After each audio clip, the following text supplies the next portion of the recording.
of ethnic conflict in Ethiopia, the case of Amhara and Oromo ethnic groups. Moges Zewiddu Teshome. College of Law, Haramaya University, Ethiopia. Received June 3, 2021, accepted December 1, 2021.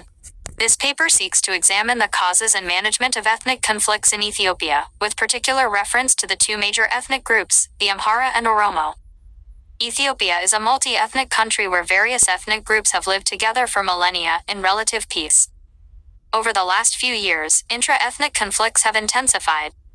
Even though the two major ethnic groups, the Amhara and the Oromo, have much in common, nowadays conflicts have also redefined their relationships.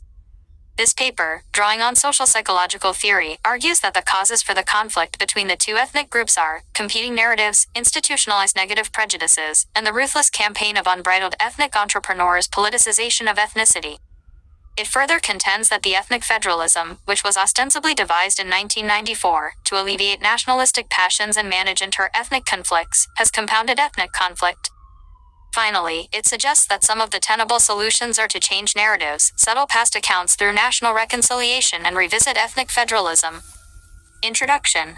Ethiopia is one of the oldest states in the world, which is known for its relatively peaceful coexistence of diverse ethnic and religious groups and a home for more than 80 ethno-linguistic groups. The major ethnic groups, both in terms of their population size and political significance, are Amhara and Oromo ethnic groups. A radical detour in the Ethiopian political history took place in 1991 when the Tigray People Liberation Front (TPLF), a guerrilla fighter after overthrowing the Derg regime, adopted ethnic federalism to devolve, to use Young's word, deconcentrate power and diffuse tensions to the regions. Young, 1996. This came as a surprise to the Ethiopian people and the rest of the world, because this period was a litmus test for the faltering ethnic federalism in the former Yugoslavia and one of the worst human tragedies occurred in Rwanda due to ethnic conflict.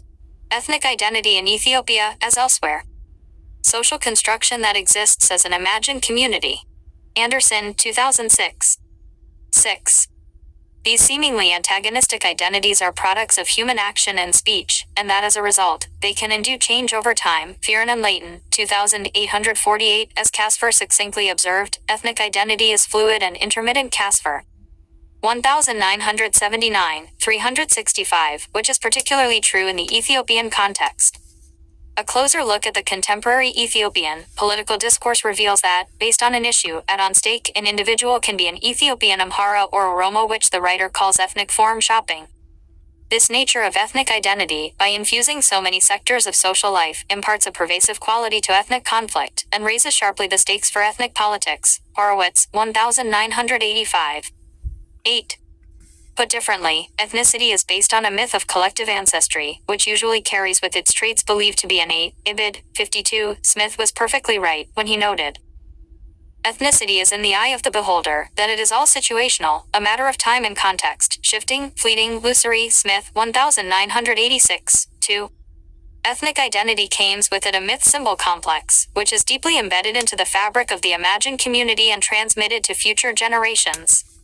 It is argued that ethnicity is largely mythic and symbolic in character, and because myths, symbols, memories, and values are carried in and by forms and genres of artifacts and activities which change only very slowly, so ethne, once formed, tend to be exceptionally durable. Smith, 1986, to emphasis.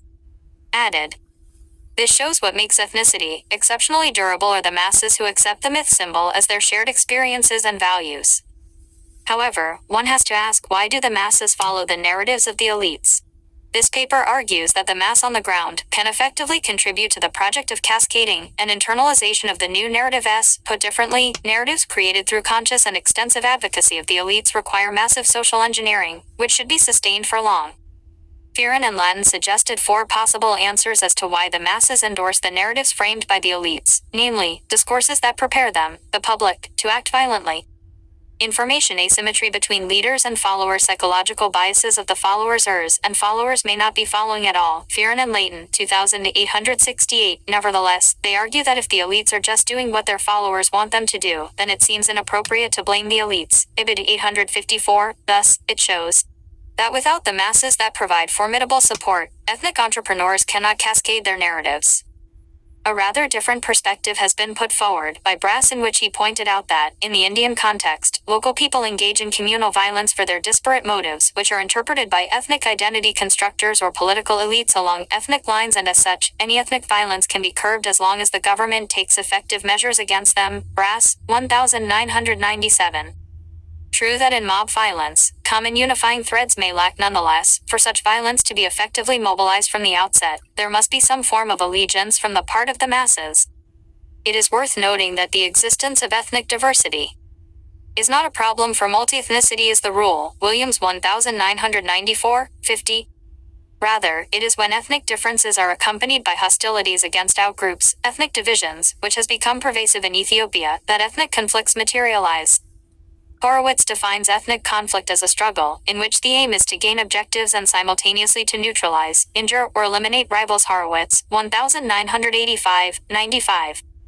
More often than not, without strong feelings of antipathy, there can be no ethnic conflicts, denoting that negative perceptions of and feelings toward other groups play a crucial role in the process of developing negative prejudices. Hence, ethnic conflict can be defined as a conflict between two ethnic groups with irreconcilable narratives. Kaufman, 2009, manifesting themselves in the form of socially accepted negative prejudices. Uven, 1997.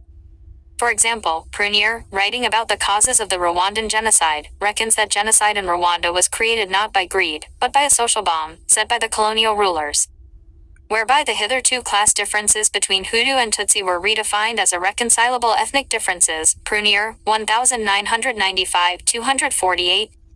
This process of redefinition of ethnic identity and ethnic mobilization is carried out by the ethnic entrepreneurs, or the cadres, as Roeder noted, Roeder 1995, 84. Although ethnic conflicts are prevalent among various ethnic groups in Ethiopia, the writer chose the case of Amhara and Oromo ethnic groups because of three interrelated reasons. First of all, much of the history of Ethiopia can be viewed as a struggle between the Amhara and the Oromo. Baxter, 1978, 284. Secondly, symbolic politics is very strong between these two ethnic groups. Lastly, it is not practicable to make an in-depth analysis owing to the limitation of space and time. The relationship between the Amhara and the Oromo, origins of negative prejudices, and symbolic politics. On the origins of the two ethnic groups, the imagined community. To date, the origins of the two ethnic groups are fraught with myths, inconsistent narratives, and contestation on common history, which partly led to the development of reciprocal negative prejudices and brought symbolic politics to the fore.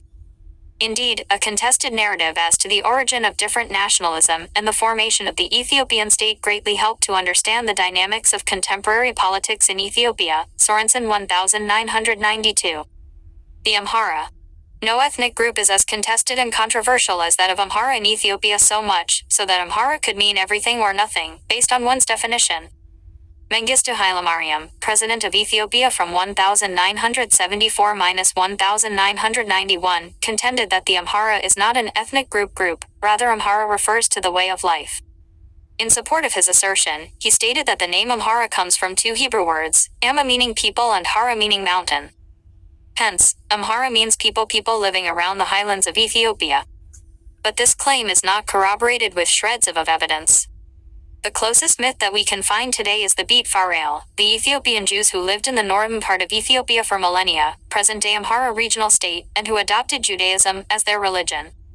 Indeed, it was in tune with this myth that one of the largest evacuations in history, Operation Solomon, was undertaken by the State of Israel in May 1991, to bring more than 15,000 Ethiopian Jews to their promised land of Israel. However, the irony is that virtually all Amhara, who live in the northern part of Ethiopia, still claim their Jewish descent through King Solomon of Israel and Queen Sheba of Abyssinia, the present-day Ethiopia. Because of this myth complex, the Oromo and other ethnic groups call the Amhara as Buddha, which means witchcraft, Tantari, meaning foundry men, and Maikna, meaning stingy people, all denoting the inferiority of Amhara, of course, from the perspective of the Oromo and other ethnic groups. Admittedly, all these derogatory terms are used within a specific local community, and it has never been used to the Amhara people across the board. Debates as to the origin of ethnic Amhara had continued, wherein on a televised interview of 1991, Mr. Meles Zenawi, the late Prime Minister of Ethiopia, who led Ethiopia for more than 2 decades, claimed that the Amhara people is a distinct ethnic group with their own culture, language, and ancestry, but without providing elaborate and convincing analysis. Responding to Zenawi's assertion, Mesfin Waldemariam strongly argued that there is no ethnic group known as Amhara, mostly basing his reasoning on the fact that the Amhara people mostly identify themselves with their locality as Orthodox Christians or at best, simply Ethiopian. Poswang similarly observed the complex identity of the Amhara, in NW which he stated, the term Amhara changed its meaning depending on local conditions. In many contexts, it just signified a Christian. The practice of conversion to Christianity involved taking a new, Christian, baptismal name, usually a biblical Jez or Amharic name.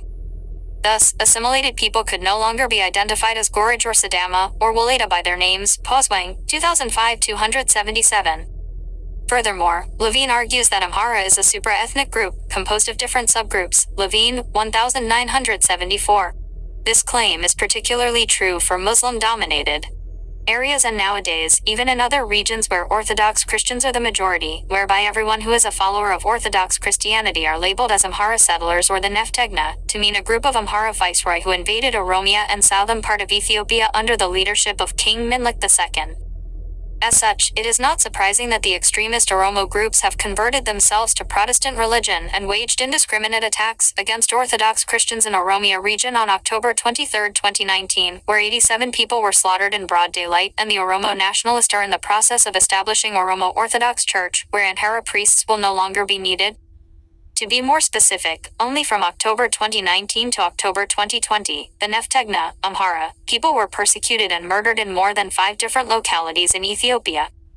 To mention just a few of them, the ethnic cleansing in some areas of Oromia region in June 2020, the organized murders in Mikil zone of Benishangul Gumuz region in October, and the mass killing in Grufurda zone of Southern Nation, Nationalities and Peoples region in October 2020, ethnic cleansing in Gulaso area in the Waliga zone, the gruesome massacres of majority ethnic Amhara in the Mai Kadra area are the clear indications of the extreme hatred towards the Amhara people. Most recently, the Amhara people have mostly been identifying themselves as Ethiopian and showed strong distaste to ethnic stratification and the baggage that comes with it, notably ethnic federalism. In his empirical study, Michael noted that today, most people labeled by outsiders as Amhara refer to themselves simply as Ethiopian, or to their province, such as Gojam from the province Gajam. Michael, 2008, 396. Nonetheless, with the introduction of identity card which provided for ethnic identification on a mandatory requirement, the Amhara people were forced to accept the reality. This, in turn, has further institutionalized ethnic divisions and paved the way for negative prejudices. This study contends that the Amhara people have been specifically targeted over the last 3 decades due to institutionalized negative prejudices, which have been sponsored and orchestrated by the government. For instance, the preamble of the Constitution of Ethiopia, which clearly stipulates historical injustice, the TPLF political manifesto, which had been taught to students in schools about the oppressive history of Amhara, the mass killings, displacements, the alleged forced sterilizations of Amhara women, and government acquiescence to all these crimes, are only some of the manifestations of the institutionalized negative prejudices and ethnic-based attacks against the Amhara people. Furthermore, being an Amhara had been considered as a privilege, in the sense that Amhara people are educated, civilized and politically well organized, in the same ways the Tutsis in Rwanda were treated before the onset of the genocide. As Michael noted, becoming Amhara signifies elevation to a superior status, and while becoming Oromo, on the other hand, simply means joining a new community at the expense of giving up elite privileges. Michael, 2008, 278. The Amhara are known for their culture of adoption and assimilation, in which those who are baptized became Orthodox Christian and the Amharic language would be treated as a full member of the community. In this regard, Chermistov alluded that Amhara's identity is primarily defined by the culture of assimilation and the consciousness of superiority to other ethnic groups. Severe, 1993. Thus, based on the foregoing discussions, the Amhara people are targeted for their perceived historical superiority on the one hand, whereas they are treated as evil and inferior people with Jewish, Semitic descent, or on the ground of the socially constructed narratives of historical domination in the Ethiopian politics, on the other hand. The Oromo. There is a dearth of literature on the origin and history of the Oromo people, mainly owing to the oral tradition that characterized the culture of the Kromo people and/or due to the lopsided approach to Ethiopian history. In other words, the written history of Ethiopia is preoccupied with the northern part of the country, which had ruled the country until the downfall of the Solomonic dynasty in 1974. There are divergent claims about the origin of the Oromo people, as they have little written historiography, which remained unexplored before the 16th century. Lewis, who has made extensive research in this area, asserts that there is no known reference 999999999 to the Gala before the middle of the 16th century. Lewis, 1966. 32. Some Oromos believe that their ancestors had migrated from Madagascar to Ethiopia. Jainin, 1956, 176. Nevertheless, the prevailing view on the origin of the Oromo people is that the Oromo lived around Metawalabu, part of southwest highland of Ethiopia, and massively migrated to northern and eastern parts of the country during the mid-16th. Hassan, 2012. Gadada, 2001. Before the late 20th century, Oromo people were called Gala, which signifies pagans, savages, or uncivilized people. Jalata, 1995-171, the term which is nowadays generally accepted as a derogatory and a social taboo. The Oromo were predominantly nomadic pastoralists, and their major expansion of the 16th was mainly driven by a search for vast areas of lands to accommodate a rapidly growing population. Levine, 1974 AD. Even though Hassan, 1990, has attempted to show that the Oromo used to live in the southern part of Ethiopia long before the 16th, his claims are bedeviled by lack of strong historical evidence. To be fair, there are growing literatures on the Oromo people's folklore, language, and culture over the last 2 decades, both in local and intimational languages. However, there are dearths of research works that may strengthen Hassan's thesis as to the origin of the Oromo people. The Oromo constitutes more than 1/3 of the Ethiopian population, based on the latest census, conducted a decade ago, and most fertile lands and natural resources of the country are found in Oromia Regional State. The Oromo people have an indigenous democratic system of governance, or social organization known as the Gada system, whereby responsibilities are distributed across social stratum and power passes from one generation to succeeding generations. The Gada system is one of the cultural assets, which are highly revered by the Oromo people. Leges, 2001. The original Oromo were neither Christian nor Muslim, rather they worship Waka, a traditional belief system that is more cultural than religious. Through Iricha, a Thanksgiving ceremony, homage is paid to Waka Oromo once in a year. Jainin has succinctly pointed out this traditional way of life as the pagan Gala avoid the arduous fasts of the Orthodox Church and generally enjoy a better diet than their Christian or Muslim fellows. Jainin, 1956, 175. It has to be noted that ever since the 16th, the Amhara ruling elites had been deeply concerned about the aggressive expansion of the Oromo and Islam. Baxter, 1978, 285. Furthermore, the Amhara believe, Baxter notes, the Oromo were, by and large, uncivilized people due to their passionate rejection of Christianity. Id. 286, as Jalata observed, although the Oromo are a numerical majority, they have been political minorities. Jalata, 1995, 166. He regards this scenario as the colonization of the Oromo people by Ethiopians. Nowadays, this narrative is widely shared by the extremist Oromo elites and political parties, currently represented by the Oromo Liberation Front, OLF, the Oromo Federalist Congress, OFC, and the vast majority of the young generation. To be fair, the contemporary Oromo politics poll cannot, and should not be understood as being represented by extremist groups. In fact, 1. As Tronval and East have argued, the contemporary Oromo politics could be interpreted as constituting 3 positions: unitarist, federalist, and secessionist. Tronval 2020, the unitarist group being quite insignificant. In sum, the main negative prejudice against the Oromo emanates from the fact that they cannot trace their history back longer than 16th.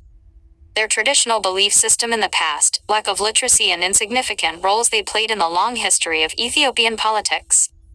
To these, one may also add the Neftegna discourse, mainly advocated by the Oromo extremists, against the outer group, the Amhara, which produced a reciprocal prejudice. Symbolic politics, myth-symbol complex, and competing narratives. Symbolism is powerful ethnic conflict, according Horowitz, because it masks ethnic claims and ideas and associations, thereby appealing to strongly shared moral symbols. Horowitz, 1985-218. Most importantly, it is so powerful in highly divided societies that issues, such as national language, the design and color of the flag, name of places, national hero, etc., which appear to have trivial par values, at times lead to devastating ethnic conflicts. This is no less true in Ethiopia, where the Amhara and the Oromo ethnic groups, of course, only as represented through their political parties and elites, incessantly fight over the symbols. Budina, who has been in the Ethiopian politics for more than 4 decades, and still the chairman of the OFC party, claimed that competing ethnic nationalisms tend to create the problem of majorities and minorities concerning basic rights in the ethnically reconstituted regions. Budina, 2004-40. He made this observation at the time when Amhara nationalism was fledgling. Now, with the advent of a strong Amhara nationalism, which took many by surprise, Budina's observation is as relevant today as it was decades ago. Although the elites, statesmen and youth protesters from the two ethnic groups have tactically cooperated to bring the TPLF-dominated regime to an end in April 2018, the relationship between the two ethnic groups has reverted to its old days of animosity and incompatible narrative shortly after. These competing narratives and their attendant symbolic politics will be discussed by taking some selected examples. To begin with, the derogative term Gala, as discussed above, represents symbol of inferiority and as such, has never been welcomed by the Oromo. As Jalata puts it, while the name Gala characterized defeat, inferiority, and subordination, because it was bestowed by the Ethiopian colonizer, Oromo nationalists perceive the name Oromo as symbolizing a glorious past, democracy, egalitarianism, bravery, pride, and victory. Jalata 1995-171. On the contrary, for the Amhara elites, Galta is simply an everyday language used to describe the non-Christians, pagans, as it was originally used, but not anymore. Taking the example of a national hero, for the Amhara and many others, Emperor Minilkif is the national hero, Mednizer, the founder of modern Ethiopian state and above all, the symbol of independence, whereas the same leader is portrayed as the oppressor, killer and even a wild beast by the Oromo elites. The Oromo elites constructed these narratives about Minilik too and employed it as a potent tool to mobilize the people and, most recently, radicalize the group called Kiru. The narrative can be summarized as follows. Before Emperor Minilik II made southward expansion and colonized the Oromo land, the Oromos were independent people with their own homeland and political organization. Then Minilik came, killed many Oromo people, subjugated them, exploited their resources, and brought the Neftegna with him to the Oromo land. However, except for the fact that Ethiopia took a modern shape around the dawn of the 20th century, there is no evidence which point to the alleged massive crimes committed against the Oromo. Yet, what really matters most is the acceptance of the narrative by the young generation, which has proven to be quite successful if seen from the vantage point of the ethnic entrepreneurs related to the above narrative is the controversy over the capital city, Addis Ababa. For most people and the residents of the city, the name of the capital city has never been in doubt. To the contrary, the Oromo elites, and the majority of the Kwi generation, believe that the original name of Addis Ababa was Finfin. Despite the absence of compelling historical records that support this imaginary city, in the world of Oromo activists and their followers, Finfin has always been the rightful name of the capital city, and accordingly, the ownership of the city belongs to the Oromo people. Recently, with a view to counter this claim, the Amhara elites came up with new and controversial counter-narrative. This narrative claimed that before the city was renamed by Impress Tedu, Addis Ababa used to be known as Burra Tejfin, 2020. These competing narratives have played their roles in growing animosities and icy ethnic conflicts, the sporadic ethnic conflicts over the last few years. Regarding the national language, the Oromos demand for recognition of Afan Oromo as an additional official language of the federal government. It should be noted that Amharic was chosen as the official language of the federal government because it is widely spoken in virtually all parts of the country, while Afan Oromo is mainly confined to the present-day Oromia region, but second only to Amharic in terms of the number of people who speak it. Undoubtedly, the demand is legitimate. Bolcha, 1997, from historical, legal, and factual point of view. But the problem lies in using hatred towards the Amharic language as a means to justify the legitimate claim. In so doing, a hitherto legitimate claim has brought the Oromo nationalists in conflict with the Amhara elites due to its symbolic implication. The Oromo nationalists perceive Amharic language as an instrument of Amhara domination of the other ethnic groups, including the Oromo. The last, by no means least, an example of symbolic politics is signified in the issue surrounding the national flag. As recently as on the 20th of January 2020, the symbolic SIM value of a flag led to an ethnic clash between the Muslim Oromo and the Orthodox Christian followers, who were celebrating Epiphany, festive in Harar and Dire Dawa towns, that resulted in few casualties from both sides. The bone of contention was about the legitimacy of the flag used during the celebration. The current flag has been practically rejected by the Amhara people and other pro-unity groups, and the Orthodox Church has always been using the original Ethiopian flag, green, yellow, red colors, without any other symbols or marks on it. It is customary to decorate the streets with the original flag on major Orthodox Christian holidays, such as Epiphany. Consequently, as the decorations were underway, the Kira started removing the flags, followed by a bumming ceremony. As they were burning the enemy's flag to ashes, they passionately chanted, "We are burning the symbol of Neftegna, of oppression and ancient regime to which, expectedly, the Neftegna had retaliated in kind." In a nutshell, as shown above, disagreements on the origin of the two ethnic groups and political history of the country led to negative prejudices. These, in turn, resulted in incompatible narratives and counter-narratives, carefully exploited by ethnic conflict entrepreneurs by making use of polarized media platforms and political mobilization, culminated in sporadic ethnic conflicts between the Amhara and the Oromo ethnic groups. Management of ethnic conflicts through ethnic federalism. To contain ethnic wars and avoid the risk of disintegration of the country, it was originally claimed ethnic federalism had been adopted. Accordingly, 9 regional states, 10 states as of July 2020, and 2 city administrations were created. In the Constitution, the right to unconditional self-determination up to secession was recognized. It should be noted that no country in the world has guaranteed the right to unconditional self-determination, nor does such right has been envisaged in any of the international human rights instruments. This fact, the fact that Ethiopia has envisioned its own self-destruction, has been neglected by many analysts of the Ethiopian politics. If anything, this strange arrangement, federal arrangement, as will further elaborated below, has institutionalized the prejudices and laid down the foundation for competitive ethnic interactions. Besides, the federal structure has created ethnic homelands, and notwithstanding Henry Hale 2004, 179, classification of the Ethiopian ethnic federalism as lacking core ethnic groups, almost all of the regional constitutions reserve the rights of self-administration, including political participation, only to the owner's region. Moreover, the Amhara and Oromia regional states alone constitute close to 70% of the population and close hence parliamentary seats. Thus, in effect, the majority minority problem has been created, and strong incentives to vying for an imagined ethnic homeland is in place. That being the case, shortly after its adoption, some have held the ethnic federal structure as the ingenious move, whilst most experts of comparative constitutional law and politics had rung the alarm bells early on. In this regard, it did not take more than a year for Lorch to observe that, in recognizing ethnicity for what it is, a very powerful issue, the Ethiopian people are sitting on an ethnic time bomb.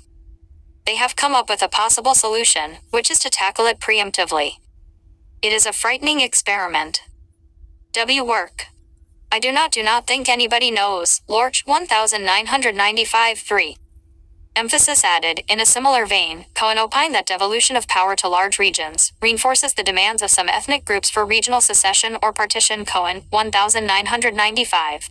168. Cohen's concern seems to have been confirmed by Oromo nationalists' usual rhetoric of secession and the recent surge of statehood quests by various ethnic groups writing about the danger of ethnic federalism.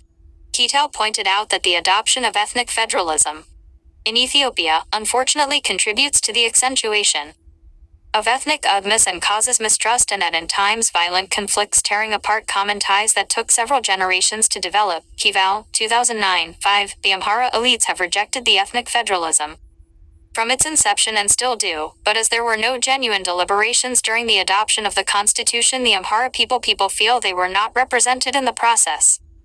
One of the scholars who closely observed the adoption process of the constitution succinctly slated the following: many Amhara rejects ethnic federalism and argue for the historic unity of Ethiopia and for the Amhara's right to live and to act politically in all parts of the country. A right of secession will stimulate a surge of nationalism, and it is inconsistent with a competitive politics under federal arrangements. Rather than practice the political art of compromise, some or most opposition parties will simply threaten to leave the state. Article 39 provisions on secession seem like a recipe for disaster, at least without a redrad, or 1995-28-35. Interpretation, Britsky. The Amhara and other pro-unity camp rejected the constitution, not only because of its exclusionary adoption process but also because the new constitution was nothing more than TPLF's party manifesto. That is, the constitution has been suffering from a legitimacy crisis. The Constitution, especially the secession clause, is earnestly loved by the extremist Oromo elites, while on the contrary, it is ardently loathed by the Amhara and pro-unity camps. The Amhara strongly defends the unity of Ethiopia mainly because they believe that they disproportionately contributed to the long process of building modern Ethiopia. Here again. The symbolic shell politics is given constitutional clothing, in the sense that the same document has different symbolic meaning for the two ethnic groups, not to mention other ethnic groups, such as the Tigray Liberation Front, the TPLF. It has to be noted that ethnic-based conflicts in Ethiopia, both in terms of its nature and magnitude, have intensified after the ethnic federalism came into force, which has caused massive internal displacement and ethnic cleansing as highlighted in Section 2 above.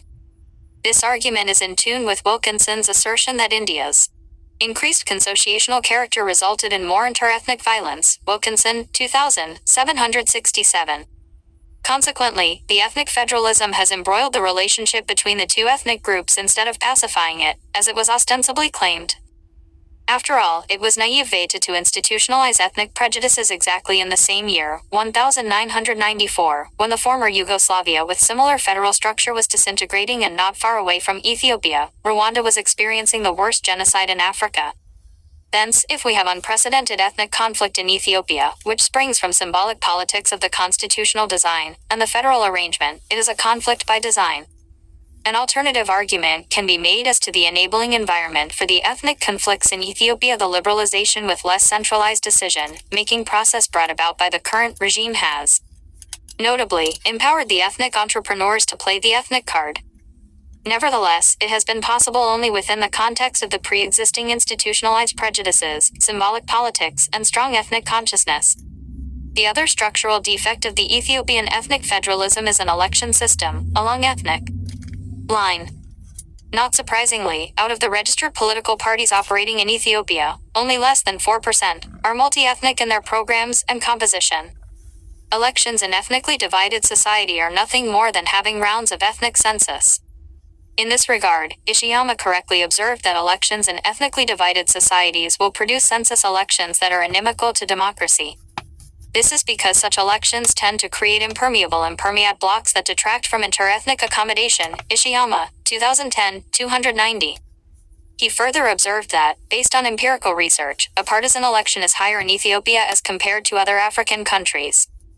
It would have been extremely surprising had the result been different. It is unlikely that this trend will change as long as the ethnic federalism is in place and unless the electoral system is changed to incentivize, or legally require, political parties to organize themselves in multi-ethnic forms such that transition towards politics, based on ideology and competition of ideas, will be possible. Democratization in a divided society, such as Ethiopia, requires an innovative electoral system, which inter-ethnic compromises and coalition should be a norm and that aims at mitigating the recurrent risk of inclusion and exclusion from politics, can contribute to an endeavor to manage ethnic conflicts. Conclusion. This paper has attempted to show that ethnic identity is very fluid and intermittent in the Ethiopian context. To this end, the case of the Amhara and the Oromo ethnic groups has been critically discussed. It has specifically argued that much of the conflict between the Amhara and the Oromo ethnic groups have stemmed from competing narratives about ethnic origin, the roles of the respective groups in state building, and contested political history of Ethiopia. These competing narratives are accompanied by reciprocal negative prejudices, which are reinforced by an unbridled nationalistic passion of the ethno-nationalists in the institutionalized prejudices in the Constitution and other documents. These, in turn, morphed into symbolic politics that has been relentlessly manipulated by ethnic entrepreneurs. Accordingly, it suggests that the starting point to bring about national reconciliation and heal the divided society is by changing the incompatible narratives and replacing the intergroup, symbolic politics of ethnic chauvinism with a politics that rewards moderation. Kaufman, 2006, strengthen the ongoing work of the Truth Commission and giving transitional justice a proper chance. Teshome, 2020, making substantial amendments to the Constitution that suffers from legitimacy deficit. Hespen, 2013, restructuring the federations territorially and make people, instead of ethnicity, the sovereign, since the Constitution has tried to reify something which is by nature fluid and shifting. Ethnic Identity of Inc. 1997, 172, and more generally, bring about national reconciliation before embarking on other political programs to avoid recurrent ethnic conflicts and the risk of state disintegration. Indeed, it has been observed that the chances for continued state unity, particularly in divided societies, are high when the ethnic federal systems are divided into many small units to avoid core ethnic regions, Hale 2004, 193, and in the Ethiopian context, to further neutralize the quest for unceasing ethnic homeland. Conflict of interests. The author has not declared any conflict of interests. References: ABBA 1037, Edity and Comet Viralian Ethiopia Journal of African Law 41, 156-174 Contemporary. Anderson B. 2000, Imagine Communities Reflections on the Origin and Spread of Nationalism. Revised Edition, New York, Verso Ban PTW 1970, Ethiopis Unacknowledged Per Tiem, the Oromo Bicanalers 77,308-203-210. Brass P 1007, Theft of an Idol, Text and Context in the Representation of Collectio Science Princeton University, Breedsky P 1995. Ethiopia's Lemp in Law 2110-36 The Dark Federalism and Selvahir Ethiopian Constitution, Jumal of Alakan. Buka M 1997, The Pidios of Linguistic Homogenization in Ethiopia and the Conflict over the Station of Afa and Oromo.